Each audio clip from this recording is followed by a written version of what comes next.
I've called it a genocide. Other people have different thoughts about it, and that's fine, right? And I don't need anybody to share the same thoughts, or you too. But I think where it gets scary is that we give, we're complicit in it because we help fund like military stuff, and that's where as like a regular guy, you're like, well, I'm paying these taxes and they're going towards this, like, but you can't do anything, like you can talk, but it's like, you can't, I don't understand how it becomes like tough for people. Like sometimes it feels like we look out for the interests of Israel before we look out for the interests of America. So let me say a couple things. So number one, like, I think you're a great dude, so we don't always have to agree on everything. Do I think do I think it's a genocide? No. And here's the reason why I don't think it's a genocide, because I don't think that the Israelis are purposely trying to go in and murder every Palestinian. I don't think that's what they're doing. I think they got hit hard, and I think they're. Hold on, sorry, I gotta hear this again. Yes, Vivian's here, but I'm gonna have her in the room in a second. For a guy, you're like, well, I'm paying these taxes and they're going towards this, like, but you can't do anything, like you can talk, but it's like, you can't, I don't understand how it becomes like tough for people. Like sometimes it feels like we look out for the interests of Israel before we look out for the interests of America. So let me say a couple things. So number one, like, I think you're a great dude. I think Theo here, especially hitting the, sometimes it feels like we're looking out for the interests of interests of Israel before we're looking out for the interests of America. That's a great fucking way. I think that's a great way to present it, especially to a right-wing audience. Okay? It's a great way to present it to a right-wing audience, his own audience. Dude, so we don't always have to agree on everything. Do I think it's a genocide? No. And here's the reason why I don't think it's a genocide. Do I think it's a genocide? No. Israelis are purposely trying to go in and murder every Palestinian. I don't think that's what they're doing. I think they got hit hard, and I think they're trying to, like, sort of destroy this terrorist organization, and war is hell, and that is true. I also think it's true, man. I mean, I've seen people on my side of the political aisle. I'm a Republican. You know that, but your audience may not. Who like will see these videos of these innocent Palestinian kids and say, "Oh, well, they had it coming to them." No. Like if you have a soul, your heart should break when you see a little kid who's suffering. Which is why we have the policy that we have, which is we're trying to eliminate the conflict, eliminate the source of the conflict, so that we can actually bring some peace and some. I think this is a horrible answer. I don't think this is a good answer at all from JD Vance. I mean, obviously it's not a good answer. They're never going to give a good answer. They're fucking genocidal monsters. But having said that, I don't think this is the type of this is the audience that's going to. I don't think this is the audience that's going to respond to it positively. I mean, Theo, stand strong in your convictions about genocide of the Israeli lobby. Proud of you for addressing the situation head on. JD is a politician and a lawyer through and through. He can lie and talk you out of anything you know to be true. Don't let him.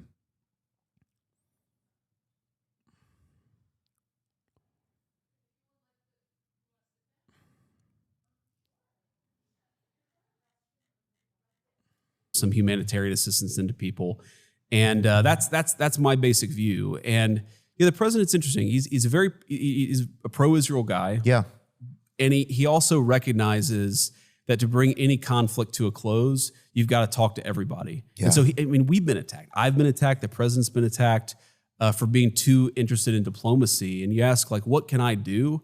I think that what people should demand is that if our tax dollars are going to something, we should be actively trying to fix it. Okay, that's kind of the way that I think about it. What do you mean? I know it's limp-dicked. I know JD Vance's response is fucking limp-dicked. He's gaslighting. His job here is to gaslight. Like, that's, of course, it's fucking bullshit. Let's see how he responds. And what happened with the Biden administration, man, it's crazy. They were spending so much money all over the world. They weren't engaged in diplomacy at all. So he's moving on. And then he just like, he neutralizes and then he moves on to, and then moves on to fucking talk about Ukraine. I mean, we sent $300 billion to Ukraine, for example, and you never had the president of the United States actually trying to force a diplomatic settlement. I mean, you talk about bodies all over the ground. Dude, Vance tries to mollify Theo Vaughn on Gaza by telling him that the U.S. is diligently working to eliminate the conflict and bring some peace, which in practice means continuing to fuel the annihilation warfare until Israel's maximalist goals are It's the achieved. sickest thing I think it's ever been televised, basically, if you consider watching something on your phone it's being very televised. sad, man. It's a mass. It feels like a massacre, and it feels like, you know, I've called it a genocide. Other people have different thoughts about it, and that's fine, right? And I don't need anybody to share the same thoughts, or you two. But I think where it gets scary is that we give... which is we're trying to... We just watched the whole thing. Yeah, this is we're working tirelessly and ceaselessly around the clock for a ceasefire moment from the admin. We are responsible for what our taxpayer dollars do. Is beyond that. Like, you're talking about us as American citizens, and you're right about that. But these guys are active participants. Remember, they are the American admin. Just like the previous American admin that came before this one, they are directly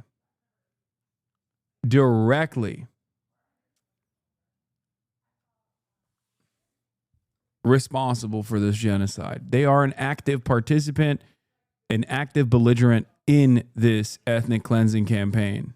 Dude, the Russia-Ukraine thing is the most vicious. Yeah, and he just like fucking moves on. Ugh, gross. He just moves on to Russia-Ukraine. Yeah.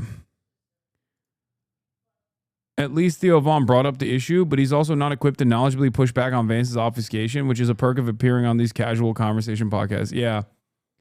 That's the other side of this story, which is that Theo Vaughn is not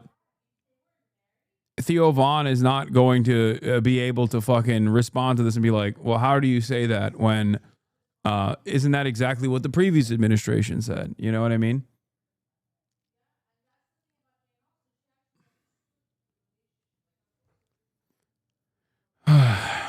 Or even with Ukraine, a knowledgeable person in the situation would then turn around and be like, okay, you think there's immense harm being done. Russia invaded Ukraine.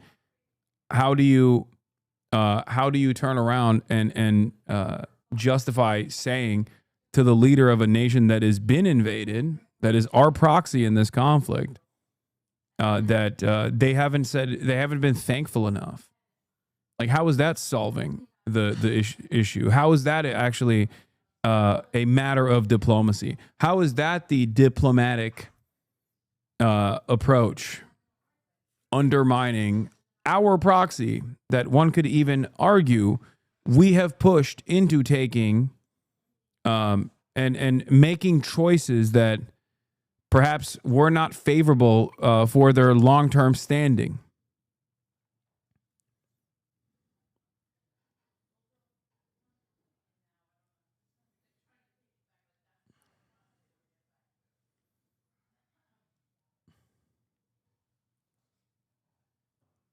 Anyway, but I'm glad that comments weren't eating what they were saying. Bro, this is highly suspicious. They're doing crazy PR work to erase the situation. You should have asked Vance why the Epstein's list isn't out. Like, even what the Cash Patel was on Rogan today simultaneously. They got JD to be ready with the PR campaign in front of the mic. The Epstein list stuff is such catnip for the hogs.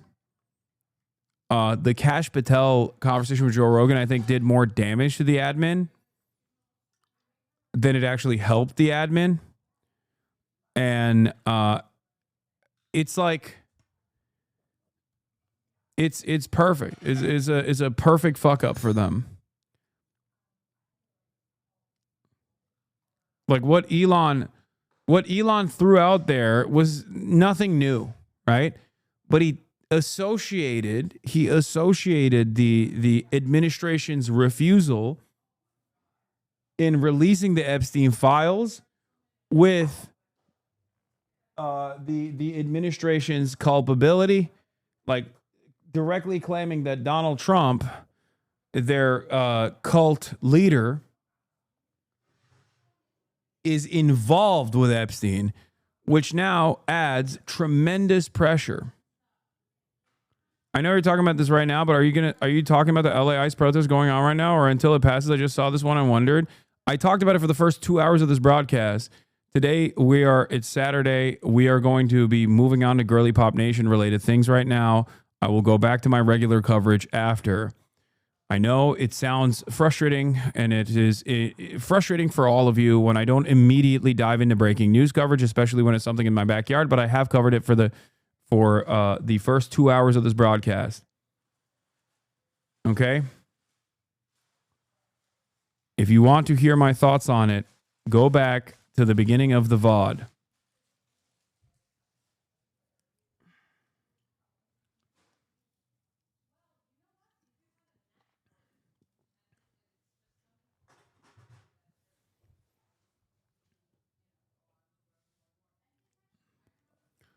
I think the Israel stuff certainly is the Israel stuff, and even like the administration's refusal to release after actively fanning the flames of conspiratorial people.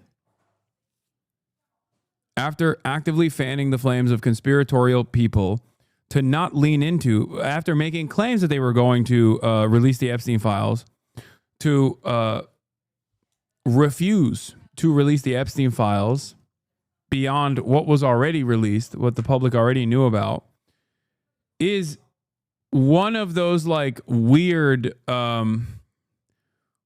points of division that you wouldn't expect, maybe, that actually is quite consequential for a lot of radicalized individuals within the base.